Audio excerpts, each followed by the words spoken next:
सर्वांना क्रांतिकारी रामराम. मित्रांनो, आज तुम्हाला एक आश्चर्य सांगतो.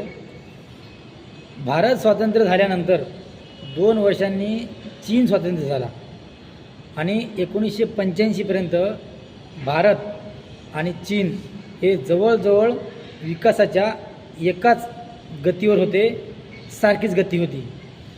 1985पर्यंत भारतीय नागरिकांची सरासरी उंची ही चीनच्या नागरिकांच्या सरासरी उंचीपेक्षा जास्त होती किंवा सारखी होती. आपण चीनच्या लोकांना बुटके बुटके म्हणून चिडवायचो. तर लक्षात घ्या मित्रांनो, त्या चीनने त्यांच्या खानपानावर आणि प्राथमिक आरोग्यावर एवढं लक्ष केंद्रित केलं की 1985 नंतर त्यांनी त्यांची हिस्ट्री बदलली. लक्षात घ्या, चायनानं आपले DNA बदलले. DNA आज 2026मध्ये चायनीज म्हणजे चीनी लोकांची सरासरी उंची ही 175 सेंटीमीटरपेक्षा वर आहे आणि भारतीय लोकांची सरासरी उंची ही 166 सेंटीमीटर आहे.